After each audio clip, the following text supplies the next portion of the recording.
헬스케어 섹터도 오늘 전반적으로 긍정적인 양상을 보였습니다. 그런 가운데 오늘 시온나 테라퓨틱스와 버텍스 파마슈티컬스 함께 볼 필요가 있겠는데요. 먼저 시온나 테라퓨틱스는 오늘장에서 90% 이상 넘게 폭락을 했습니다.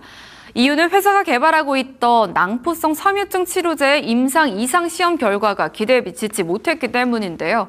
시온나는 기존 치료제에 자사의 신약 후보 물질을 추가했을 때 치료 효과가 더 좋아지는 확인을 하고 있었는데 이번 임상에서는 뚜렷한 추가 효과를 확인하지 못했습니다.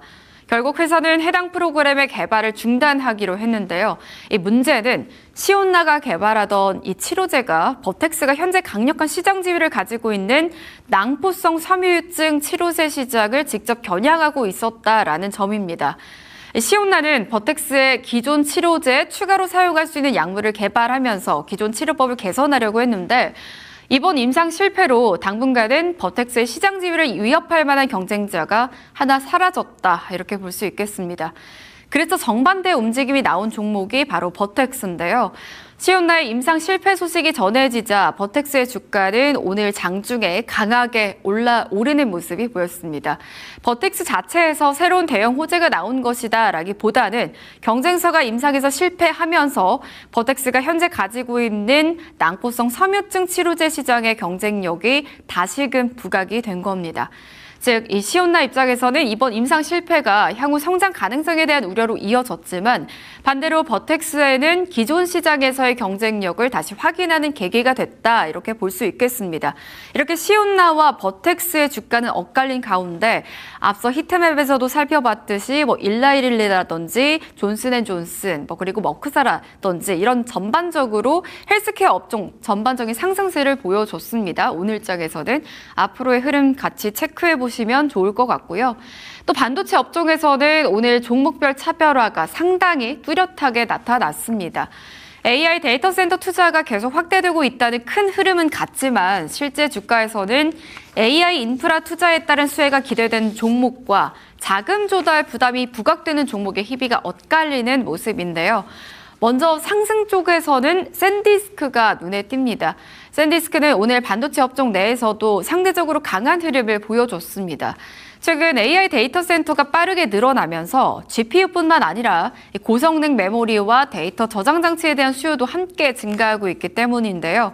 특히 AI 모델이 처리하는 데이터가 계속 늘어나면서 데이터 센터에는 더 많은 저장 공간과 빠른 데이터 처리 속도가 필요합니다. 이에 따라서 시장의 관심도 기존의 GPU 중심에서 메모리와 스토리지까지 포함한 데이터 센터 전체 밸류체인으로 확대되는 모습인데요. 샌디스크의 강세는 이런 흐름이 실제 주가에도 반영되고 있다는 점에서 의미가 있습니다. 반면 하락 쪽에서는 인텔이 눈에 띕니다. 인텔 역시 AI와 파운드리 사업을 키우기 위해서 투자를 공격적으로 확대하고 있는데요.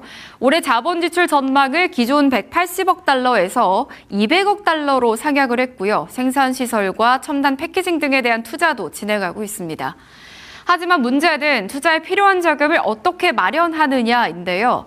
인텔은 약 150억 달러 규모의 신규 주식 발행 계획을 내놓았는데 대규모 증자는 기존 주주들의 지분 가치가 희석될 수 있다는 우려를 키웠습니다.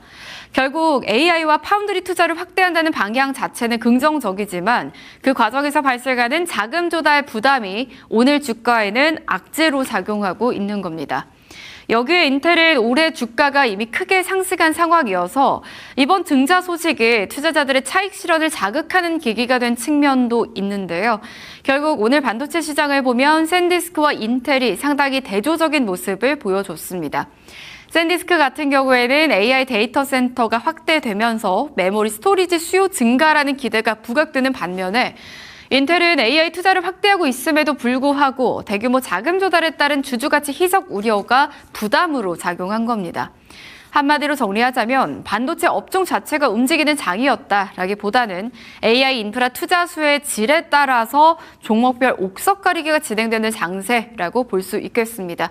이 옥석거리기 장세는 앞으로도 계속 이어질 전망이 나오고 있는데요. 앞으로의 반도체 업종 계속해서 체크해 보시면 되겠습니다. 이번에는 메타 한번 살펴볼까요?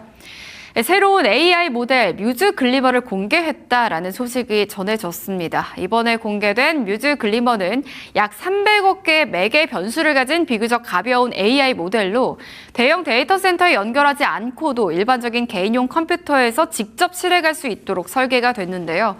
특히 코딩이라든지 자료 정리처럼 사용자의 지시에 따라 여러 작업을 수행하는 AI 기능에 초점을 맞췄다는 점이 특징적입니다. 시장이 긍정적으로 받아들이는 부분은 메타가 이번 모델을 개방형 방식으로 공개했다라는 점인데요. 개발자들이 모델을 직접 활용하고 수정할 수 있도록 하면서 메타가 앞으로도 폐쇄형 AI보다는 개방형 AI 생태계를 확대하는 전략을 이어가겠다는 메시지를 내놓은 겁니다. 여기에 마크 저커버그의 AI 관련 메시지도 주가에 긍정적으로 작용을 했는데요. 저커버그는 오늘 AI의 미래는 모두를 위한 것이라는 내용의 글을 공개하면서 AI 기술이 소수의 기업이나 정부에 집중되기보다는 더 많은 사람들이 사용할 수 있어야 한다고 강조를 했습니다. 특히 미국이 중국과의 AI 경쟁에서 앞서기 위해서는 개방형 AI 개발을 지원해야 한다는 입장도 밝혔는데요. 또 하나 시장이 주목한 것은 앞으로 더 강력한 AI 모델도 공개할 계획이라는 점입니다. 메타는 현재 개발 중인 보다 강력한 모델인 뮤즈 스파크 1.2의 공개도 예고했는데요. 따라서 오늘 주가의 상승은 단순히 새로운 모델 하나를 출시했다라는 것보다는 메타가 AI 경쟁에서 다시 한번 개방형 모델을 앞세워서 영향력을 확대하겠다는 신호로 받아들여지고 있습니다. 오늘장에서 아주 강한 상승은 아니었지만 그래도 하락하는 장 속에서 0.4% 정도의 상승세를 보여주면서 선방하는 흐름을 보여줬다라고 짚어볼 수 있겠습니다. 다음으로 눈에 띄었던 종목은 버크셔 해서웨이입니다. 버크셔는 오늘장에서 상승세를 보여주면서 52주 신고가를 경신했습니다. 그 배경에는 지난주 발표된 2분기 호실적과 자사주 매입 기대가 있었는데요.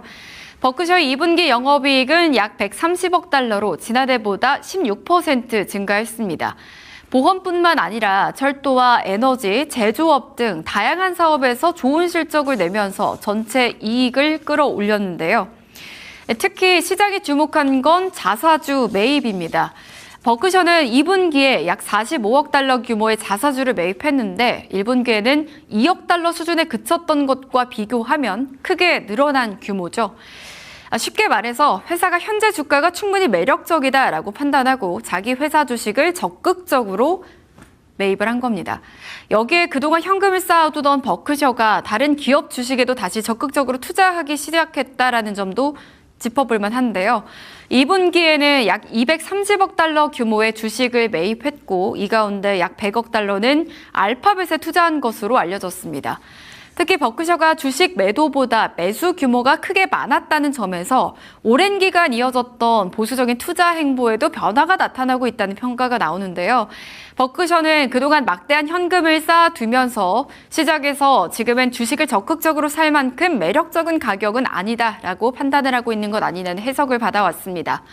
그런데 이번에는 자사주를 다시 사들이고 다른 기업의 주식에도 투자하면서 현금을 실제 투자로 돌리는 모습을 보여준 건데요. 물론 이것만 가지고 버크셔가 미국 증시 전체에 대해서 강한 상승을 전망하고 있다고 단정할 수는 없습니다만 버크셔처럼 막대한 자금을 운용하는 회사가 다시 주식 매수를 늘렸다는 점을 시장의 입장에서는 분명 눈여겨볼 만한 변화입니다. 특히 워런 버핏에서 그렉 에이블 체제로 넘어가는 과정에서 자본을 어떻게 활용할 것인지가 본격적으로 드러나고 있다라는 점에서도 관심을 받고 있는 겁니다. 네, 이렇게 간밤에 움직인 특징주들 살펴봤고요.